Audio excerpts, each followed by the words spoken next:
Hi, guys. My name is Elena Schneider. I'm a national political reporter with Notice. It's really nice to be here with all of you this afternoon. I am up here to make sure no one falls asleep after lunch. So this is going to be an easy task because we have an all-star panel up here who are ready to keep you guys awake. So let me start by introducing everyone. So first is Liz Bennett. She's a partner at Middle Seat Strategies, one of the most prominent Democratic digital firms, worked on House and Senate races all across the country.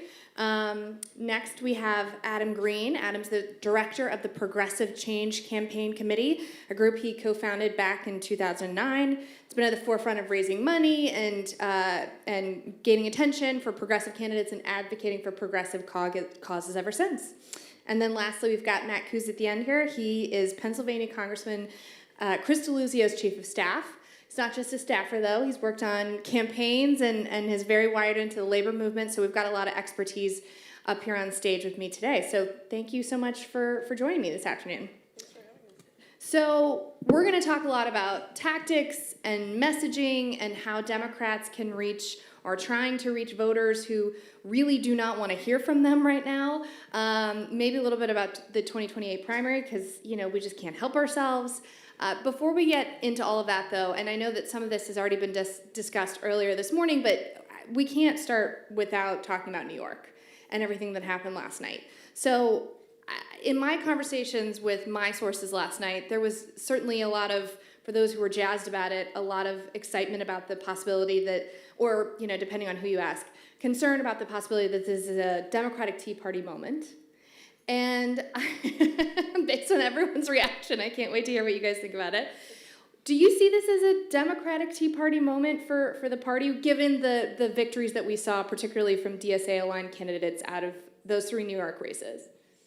I'm trying to wrap my head around what is a Democratic Tea Party? Does anybody know what that is? I guess my thought about the DSA-backed candidate, anyone that Mamdani endorsed, it was so exciting, but they had a ton of organization and support behind them, especially with Justice Dems and the DSA, New York, a lot of good organizing power behind them. So, and they had money, maybe not as much as the money that was spent against them, but they had money and organizing, and that really is what turned out last night and what showed up last night to me. I don't know about a Tea Party. I still need to figure out what that means. Yeah, maybe to not use that word because maybe it's a little too problematic, but a moment in which we've seen a real shift in power within the Democratic Party, where the epicenter maybe is shifting from where we're seeing incumbents go down at rates that are much higher than in previous cycles. Some of that is because of redistricting. Obviously, those who lost in Texas, that's redistricting related, but seeing incumbents being really challenged from the left or the right of their parties. Adam, how do you go? Yeah, I think when you say Tea Party, I think you're kind of getting at a wing of a wing, kind Sure. of a fraction, which I don't think last night was about at all. Okay. Last night was a political earthquake, and there's a clear through line between what happened in New York, through Chris Rabb winning in Pennsylvania, to important victories in New Jersey, to James Tallarico winning in a swing state of Texas, to Graham Plattner winning in Maine, to what we'll soon see in Michigan with Abdul El-Sayed, which is voters want a Democratic Party led by people who authentically are shake-up-the-system people, who are not corrupted by corporate money, by billionaire power, and by Trump-aligned forces like AIPAC. And I think that appeals to people who probably literally were in the Tea Party, and progressive voters, and even a lot of voters call themselves moderate, because it's really less about left versus right, it's about inside versus outside. Are we gonna have creatures of the political inside representing a system that people see as rigged against everyday people, or are we gonna have shake up the system people that will challenge that rigged system on behalf of what voters want right now? So to me, that's the through line, and most of politics in the US and honestly across the world right now can be explained with that dynamic of inside versus outside. Yeah. Yeah, I mean, and first, thanks to Open Market for organizing this, and happy to be on this panel. I think I'd echo a lot of what you just said, Adam. People want fighters, and I think that's what we saw in New York last night. I think we shouldn't read too much into some of the results, right? In Lower Manhattan and Brooklyn, you saw Congressman Dan Goldman lose a primary. he came in a really tough, narrow race just 2 terms ago, and that seat was always going to be tough for him to hold, I think. And then you had some traditional wins in New York in Michael Asher, who you saw the power and organizing of the Upper West Side turn out again when, I think a lot of people thought Alex Boris had a lot of momentum and really liked his message. So I think there are some races we can take a lot of, have a lot of takeaways, and I think there are some that showed traditional results that didn't surprise me. I should also say I've worked in New York City politics for a few cycles, so my bias there is clear. But yeah, I think people want fighters. One of the ways Chris, my boss, has talked about it is, people don't want wimps. That's the PG version. And I was just talking about this with somebody before I walked in here. A lot of people say, what's the difference between Democrats and Republicans? You guys take corporate PAC money. You guys are funded by AIPAC. You guys trade stocks. You do all the things that we criticize Republicans for, and I think people are fed up with, whether it's on the right or the left, with the corruption. And I think that was a theme last night, and a theme we've seen in other races, and will continue to throughout primaries. Well, so then talk to me a little bit about, because the media loves labels. So talk to me a little bit about how DSA, which there was a Marquette University poll found that Democratic Socialists have a 17-point net favorability among Democratic voters, which is 13 points higher than the net fav for Democrats in Congress. What is the DSA getting right here? Is it just simply the insider-outsider fight? Is it as simple as that, or are there also sort of some policy things that you think that they are aligned, sort of that fits with the economic populist sort of vein that you guys have also talked about, and that some of this, obviously, this conversation has been centered on? I think Mamdani was really good about this one, just because he's the most prominent DSA-backed candidate. We can probably mention that everybody knows what he ran on, right? Fast and free buses, the universal childcare, and housing affordability. Like, all of those things were so deeply on message, and they were part of the DSA platform that, those things were just nice echo chambers. And I think, you could have seen that last night with Claire Valdez, with Daria Lisa, and Brad Lander too. All of them had a version of that was speaking to their particular New York communities with a credibility lens. And I think the credibility piece is also what's really missing here from other more established candidates is what you want to fight Trump, that's great, but what do you have a credible way to do that, and do you speak to people's real problems and issues on the ground in a credible, smart, and thoughtful way? Mm-hmm. I think all of those candidates did that. And DSA, and to sort of tie it back to DSA, they just have to speak to the values of those folks too, and I think they do a great job with that across all of those candidates. So to not get lost in New York, let me zoom out for a second, and again, to sort of get a better understanding of how you guys see economic populism in this moment, or populism these days. Because a lot of people take on that label or ascribe that to what they're describing, and it's not always clear. There's a certain amount of flexibility, let's say, of people who want to claim that mantle. So if we can sort of go down the line, what does a populist candidate sound like in 2026? Or, if you would want to point to a couple examples, or a particular, either candidate-wise or policy-wise, that you think defines what populism is in this moment for the Democratic Party? Well, Adam mentioned Abdul El-Sayed in Michigan, and he's doing a fantastic job on that particular message, populist message. He just launched an ad last week talking specifically about gas prices and directly tying into the Iran war, which I thought was great. I think obviously Plattner is a populist, working class, and his background really speaks to that. He's done a great job on the ground in Maine there. I think New York does that too, all the candidates we just mentioned. I'm trying to think of who else. Yeah, go ahead. Well, on the definition, I would actually start by, if it's okay to quote your boss, who I've heard say numerous times, don't tell me what you're for unless you say who's standing in the way, which is another way of saying name the villains, right? Mm-hmm. To me, that's a starting point. If you are not willing to genuinely challenge powerful interests, if you're tying yourself in pretzels to say the word affordability but not actually challenge anyone who's making life unaffordable for people, you are by definition not a real economic populist, right?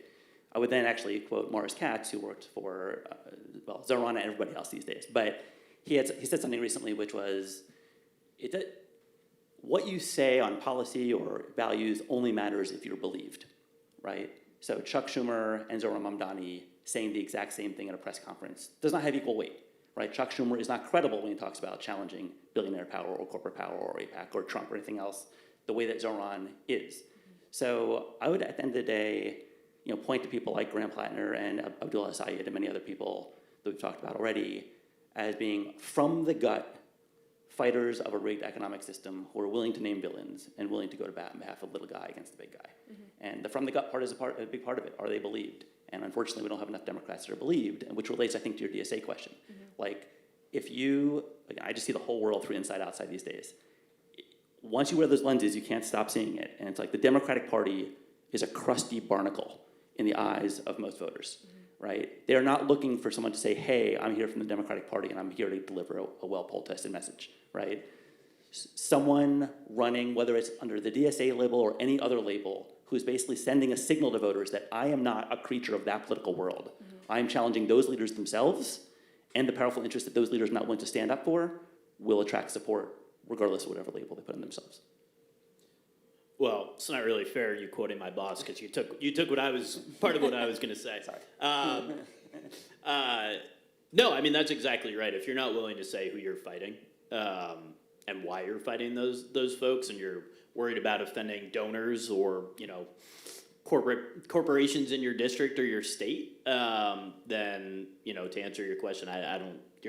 You're not going to be able to call yourself a populist. If who you're fighting for are the people you represent, whether they're Republicans, Democrats, it doesn't matter. Chris is a populist, and I would point to something that happened right when he got sworn in, which was a train derailment in East Palestine, which has shaped a lot of our thinking when it comes to policy.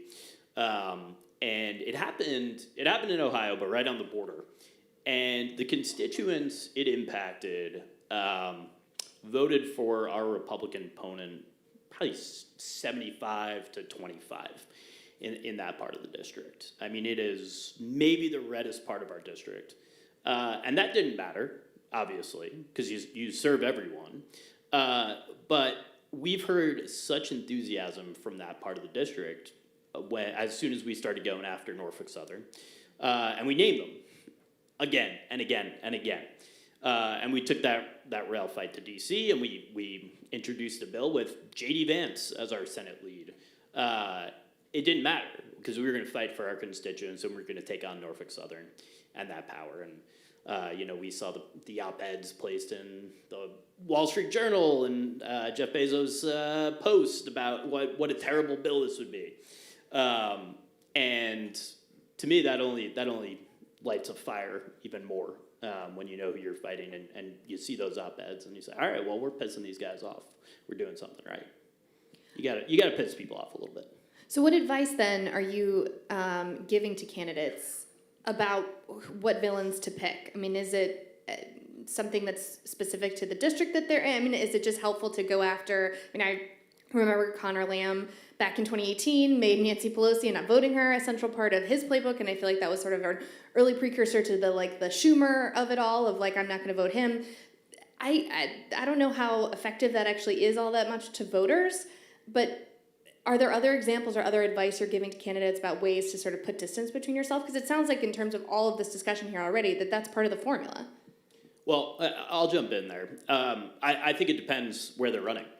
Because I think it's very specific to your state, to your district. Unfortunately in Pennsylvania, you can find communities that have been ravaged by shitty trade deals and by businesses up and leaving, whether you're in Philadelphia or Western Pennsylvania, anywhere you go in Pennsylvania. So when you think about folks who are running in places like the Lehigh Valley, Bethlehem Steel is a great example. Now that's an old story at this point, but it tells a bigger tale of how that region has been excuse my language, totally fucked over. And I think that is a great example of like, well, it gives Bob Brooks, our candidate there, something to talk about. It gives him someone to fight against, is the corporate power that's, gone after his people. So a lot has been, well, let me go here first, actually. So last year I wrote about this massive research project conducted by American Bridge, which is major Democratic super PAC, into working class voters. And it was actually sort of aptly timed. It was right when AOC and Bernie Sanders were out doing their Fighting Oligarchy tour. And when I spoke to Mitch Landrieu, former mayor of New Orleans, about it, he said, quote, "Not one person in all our focus groups mentioned the word oligarchy." He also argued that oligarchy ignores that these people want to be rich, that they want to make money. And I know that you guys have all heard this before, but sort of like there are Democrats who question this idea of demonizing wealth. So what's your response to that? So we've done a lot of polling ourselves. I will share an anecdote. Everyone's got polls on polls. I will share an anecdote from something kind of awkward that happened last election cycle. We were invited by the DCCC to do a briefing of our economic polling to red to blue candidates, some of the most competitive candidates on economics. And they said, oh, and also briefing with you on the call will be Third Way, right, which is a corporate-funded, Wall Street-funded think tank. And I was like, are you sure? Like, this isn't a seminar. You're giving advice to candidates about how to win. Why? And they were like, oh, they're going to talk about immigration, you're going to talk about economics. I was like, okay. They couldn't help themselves, right? And they saw what we were putting out there about corporate price gouging, which in the polling panel earlier, one of the pollsters mentioned was, was that you guys? Yeah, thank you, yeah. Top of the deck, corporate price gouging, and among 20 different price gougings, grocery price gouging was by far the most popular. And we tested numerous ways of talking about it, greedy corporations, are jacking up prices at the grocery store, we will fight them. And Third Way saw this, just ridiculously lopsided polling in our favor and was like, yes, that's a good point, but here's the thing, candidates. People like businesses, so you want to kind of just like identify a bad apple, not talk systemically about all corporations. And I actually, we do a lot of A/B testing, so I emailed afterwards, I'm like, hey, do you have any language on that? We would love to test it. No, we don't have any language on that. I'm like, okay. We will take our best stab at it. So we did just vibes. So we did a good faith attempt to channel what they were pretty much saying to candidates on this call. Most corporations are good, but for those that are bad, we will crack down on corporate price gouging. That one lost. And I was like, maybe something's wrong. So we did it again, but just a different version of that. It lost again. Greedy corporations, we will crack down on them one every single time. And what that said to me, that was a proxy for the larger idea that sure, everybody wants to be a billionaire, but no one is going to object to you bashing billionaire power in America, right?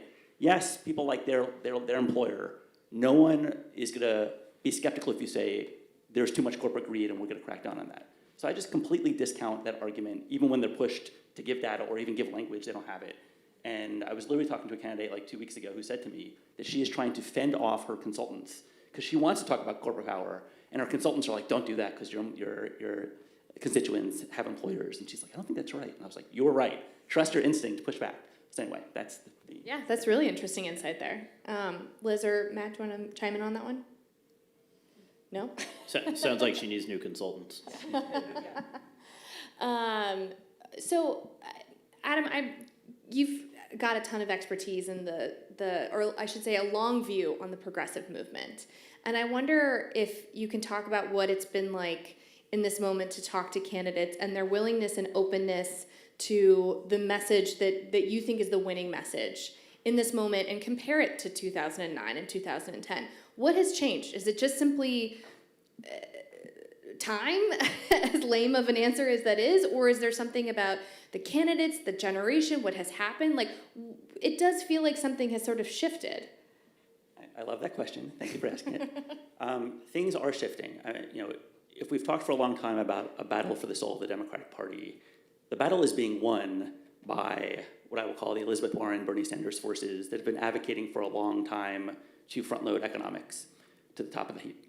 And as recently as 2022, the knives were out and people were ready to stab each other in the back if we did not exceed expectations as we did that year between the abortion people, the democracy people, the economic people. And certainly after 2024, that debate is over. Like even democracy people say to me, for our issues to be defended, we need to win in economics. I think the abortion people are in the same camp. we're all in each other's camps, but it's a matter of what are you prioritizing in the mix. So to me, that debate is over. So I think the Blueprint people would agree with that, right? Here's the debate now in the Democratic Party. I saw a maybe there. Oh no, okay, sorry. Yeah, sorry for that. So, are you willing to name villains? To me, is the defining issue within the Democratic Party. Beyond, are they authentic when they're telling a story about taking on powerful interests? And again, that's where the Chuck Schumers of the world would love to say the word affordability, slap it on a sticker, put it on their lapel, but never actually challenge the private equity interests that are jacking up housing prices or the corporate price gougers at the grocery store. They would love to talk about Donald Trump, but never talk about corporate power in America. And that's why it's not an Achilles heel, it's an Achilles half a body that they're leaving open in primaries. And that's what we're seeing this cycle, by those who are actually willing to name villains, do it with authentic voices. And my hope is that when we prove the concept in 2026, that bold, inspiring economic populists like Graham Plattner, like Abdul El-Sayed, like so many people running for House, can win, not just in blue districts, but in swing districts, that will color how Democratic primary voters, scared, well-meaning electability voters who just don't want to mess up, will hopefully be willing to be inspired again and vote for somebody who's not just an Andy Beshear type figure who might be good enough to win Kentucky, but someone who will genuinely shake up the system once they get to DC on behalf of Democrats. This is a question for all three of you guys. Again, sort of thinking tactically about the midterms. If you were, which all of you are in different ways, advising candidates on what to be for in this moment, if you could, look, we've talked a lot about naming villains and corporate power, but if you could get a little bit more specific, if there are policy issues that you feel like pop in this moment or think would be of value to run on, what are some of the agenda items that you think Democrats should be talking about right now? Because I do think in a lot of ways there's plenty of people who agree that Democratic voters want fighters, but I haven't yet really heard as much of a clear proactive case for what Democrats would do should they actually then end up in Congress. I think fight language is like really, it's a base turnout. Like that's a base vocabulary piece, and I think that's important. We all should be fighting Trump and all of that. That is important, and you should come out with like this, a requisite ads that say these things and name that.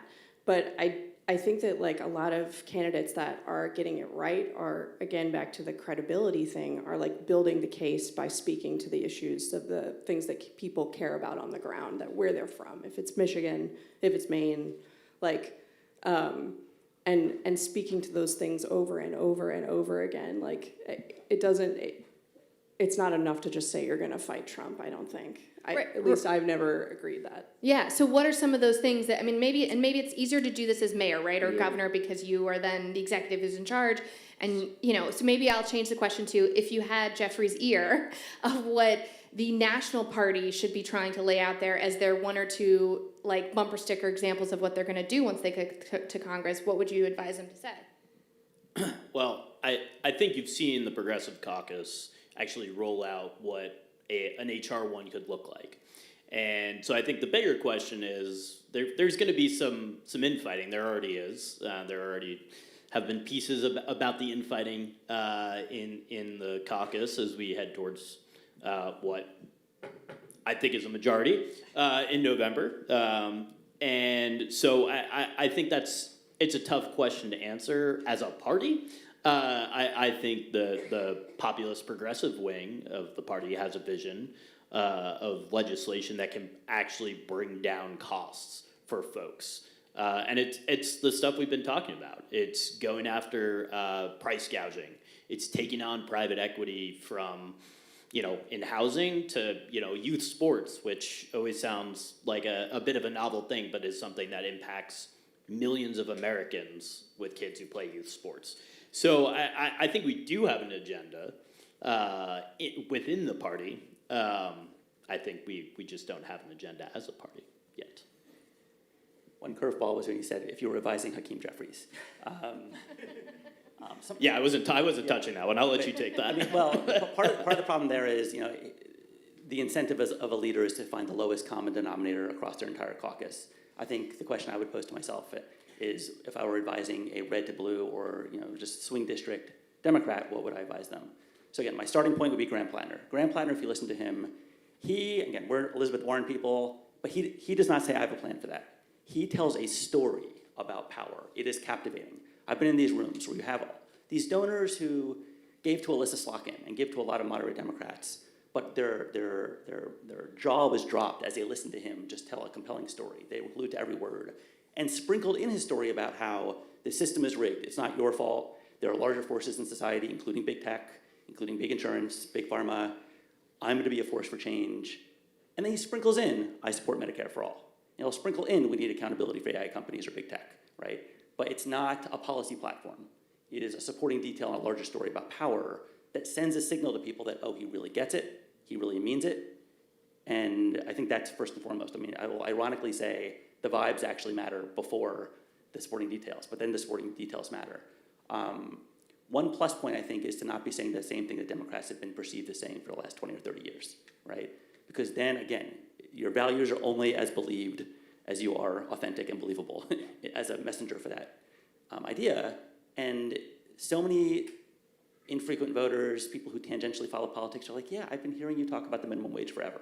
So even though I buy the idea that the minimum wage is very popular and it should be probably a very big part of the first 100 days, I'm not sure that I would lead with that as opposed to, you know, here is what big tech is doing to hurt your kids in their schools, to monitor your kids, to follow them around the internet in ways that you don't even know, right? Here's what they are going to do to challenge your job if there aren't proper guardrails, right?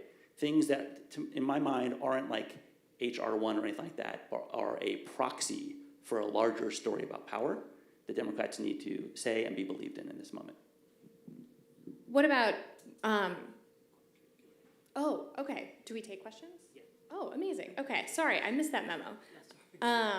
Should we open that up now? Yes. Okay, great. So I guess we'll open it up to some questions. That'd be great. We've got a mic in the back. So I guess raise your hand if you have a question for anyone up on stage. One right here. Thank you.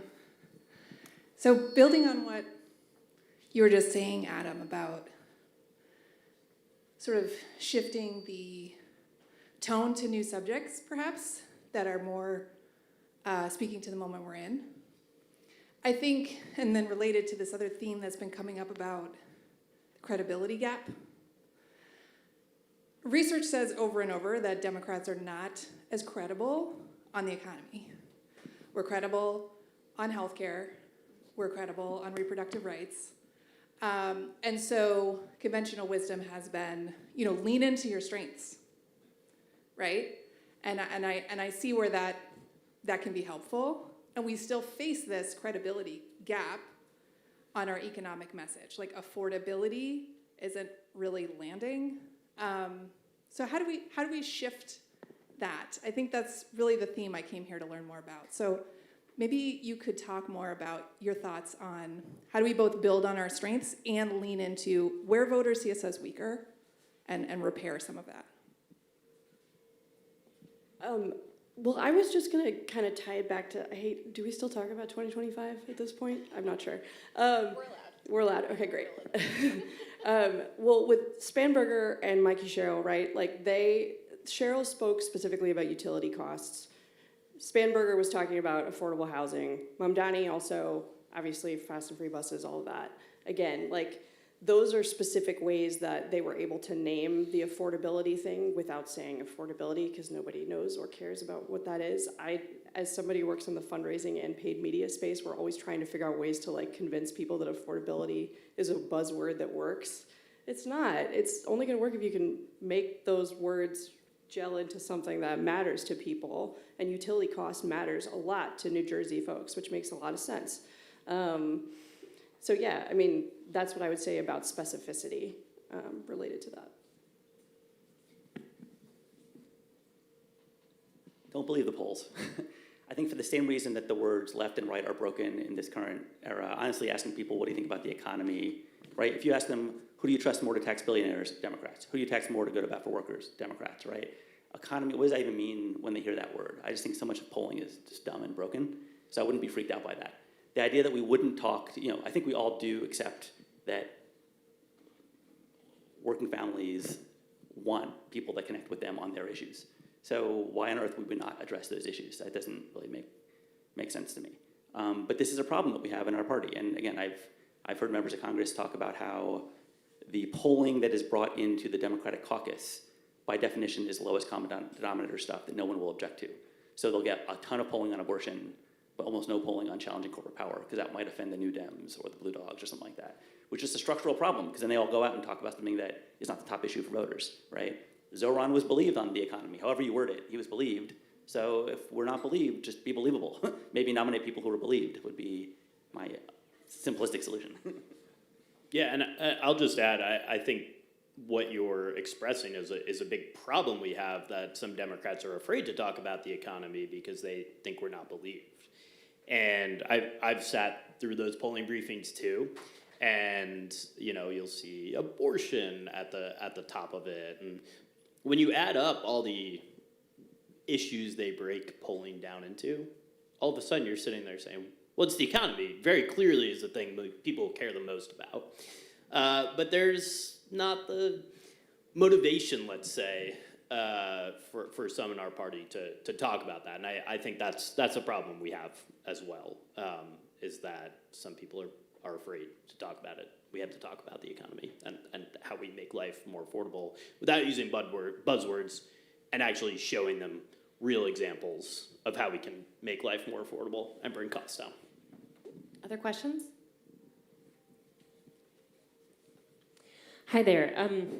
I think it was 2017, the Lake Research Group did an analysis, 2018, of Virginia elections, and one of the things they saw was that affordability issues even then were a huge issue in the Virginia elections, but they also showed that healthcare was at the top of the top 3 priorities. But when they did analysis, really healthcare was about a kitchen table, like bills penciling out at the end, so it really was also economics. There are lots of different proxies for economics, whether it's healthcare, which I believe Democrats poll better against Republicans on healthcare issues, one of the reasons we did so well in 2020 around COVID crisis, but also education. In 2001, Elizabeth Warren, a professor at the time, published a book with her daughter. It was called The Two-Income Trap, and it talked about how we've created this mythology that bankruptcy is actually the result of people flying too close to the sun in terms of overspending, but that was not true. The most likely person to go bankrupt is a newly divorced single mother. But we told ourselves this stuff because we wanted to believe we'd be protected from bankruptcy issues. And she talked about one of the other ways that affordability is such a big deal is because it's not that there are McMansions growing and people are getting mortgages that are too large. It's that people are competing for more and more rarefied earth near high-performing schools. And I believe Democrats poll better on education. So if lots of people are competing for property, real estate around well-performing schools, if you made a campaign issue of saying we're going to improve schools so you're not competing for more and more rarefied earth so your children can go to a good quality school, that's also going to help the housing affordability issue. So there are these proxies for affordability or economics like education and healthcare that Democrats do poll better on. And I just wonder if you could speak to some of that. I was going to say, do you want to run for office? I really don't have much to add on this. I mean, I think, what do you guys think? Yeah, I mean, no, I think that's right. And maybe one way to not go about that is by gutting the Department of Education, right? We have examples of what the Republicans will do to our education system, to use this example. So, I do think those are winning arguments for us, and, we just have to keep making them. I'm going to give you a stream of consciousness, like where my head goes hearing your question. I actually went to a different question, which is about what is the definition of a big tent? Because when we talk about education issues, I think, for some people, that's what they should campaign on, if that's a local issue, right? Bob Brooks has local issues in Pennsylvania. And sometimes I feel like the Big Tent is mistaken to be like we should have people of complete opposite directions operating within the Democratic Party, which is not how I would define the Big Tent. My definition of the Big Tent would be, is our side the one fighting for the little guy against the big guy? And then find the hyper-local issue that resonates on that issue. So if you live in New Hampshire and there's a lot of seniors who are getting ripped off by Big Pharma, maybe you campaign on that. And if you live in Nevada, where there was disproportionate housing foreclosures during the financial collapse, maybe you're talking about the big banks, right? And if you're living near a data center, maybe that's what you're talking about. But that's not saying, oh, we have some people who are tools of Big Pharma and some people who are fighting Big Pharma under the tent. And to me, what I heard there was, sure, like in some places, education not only are Democrats believe, but it's a really resonant issue, right? In some school districts or some local areas. In other places, that's not the top thing if there's a data center in your backyard, right? So that's where my head went with that. So sorry for hijacking your question. Do you have another question? Adam, you said something along the lines over here, right? Sorry, what's your name? Yeah, Perry. We've known you a long time. But you said something along the lines of there was a debate in the party about whether democracy, abortion, or economics is best, and now economics is the best thing to run on. But we think, I at least think democracy issues are important. I want the next president to work on Supreme Court reform or filibuster reform, or these structural issues do matter. So is the idea don't campaign on them and then do them? So in other words, we want the 2028 candidates to talk about economics sort of only, but then maybe do the democracy stuff in office? Like, where does the democracy stuff fit in? Because I think it does matter, even if it doesn't work on the trail. So I'm just curious, how should we talk about those things? I'll give a super short answer because I've been talking too much. But I mean, the merger of corporate money buying elections is the best way of just talking about, like, these larger forces are trying to buy your democracy in order to fulfill their agenda at your expense. Ties together economics, right? It's not saying the buzzword democracy. I don't know that I would campaign on term limits for Supreme Court right now, but I think that kind of gets folded into we have to restore the system itself, and the system right now is rigged against us. Yeah, no, so Chris was a voting rights attorney before he ran for Congress, right? So democracy issues are pretty important to us. He's a Brennan Center alum. The Insurrection Act has been a really, really important piece of legislation that we're leading, but we don't run on that. And is voting rights attorney part of his profile when we run? Yes, of course. And do we talk about democracy issues in certain rooms? Yes, of course. You're not going to see a TV ad from us. We're off Frontline, so you may not see a TV ad from us at all. But when we were Frontline, when we were red to blue and spending $15 million on TV in 2022, you didn't see a democracy message from us, even though it was something Chris was always going to fight on when he got here. And he's not alone in that. So. All right, I think we had one more question, then we're gonna. Thank you. You all mentioned DSA earlier in the talk, and you talked about the economy and such, and it's a very amorphous subject. What is the economy? But how do we have meaningful conversations about something as nebulous as the economy if we don't talk about capitalism? So is that something that is a conversation we can have? We can talk about oligarchy, which most people don't understand. Everyone thinks they understand capitalism. I don't get the impression that most people do. But can we have a conversation about the economy, particularly in a moment where the ascent of DSA and democratic socialists like myself, without actually saying the C word? So. Yeah, I mean, I think that I think, again, it's sort of another buzzword that, to your point, not a lot of people know what that means, much like affordability. It's going to be a word that doesn't speak back to who they are and what they care about. It's not going to be something that, like, motivates people at the ballot box. So, I don't know. But don't you see a world in which members of the media gets up on the debate stage and asks all of the future 2028 candidates, raise your hand if you're a capitalist? So I would make it the double C word, right? Crony capitalism, corrupt capitalism, that's where our fight should be, right? So corporations that think that it's more affordable to buy a politician than to set up a plant and hire workers, just because you can rig the rules in your favor, that merges the democracy question, the corporate corruption question, and what is your critique of the current state of corrupt capitalism question, right? I don't know that somebody needs to do an academic seminar on what does the word capitalism mean, but we just have this gross abuse of the concept of capitalism to mask corruption and self-dealing. And, right, I mean, I was just talking to somebody earlier today, Econ 101, consumers left to their own devices will make rational purchases. But if you're lying to people on labels and jacking up prices in hidden ways, right, and using monopoly power to avoid them actually having choices, well, that's not capitalism. That's like that's a gross version of being sold of economics being sold as capitalism. So I think that there's plenty of popular critiques of the current crony capitalism setup that ties into corruption, democracy, and economics and everything else. Yeah, well said. I see we're out of time. Thank you so much for everyone on stage for joining me. Really appreciate it and look forward to the next conversation.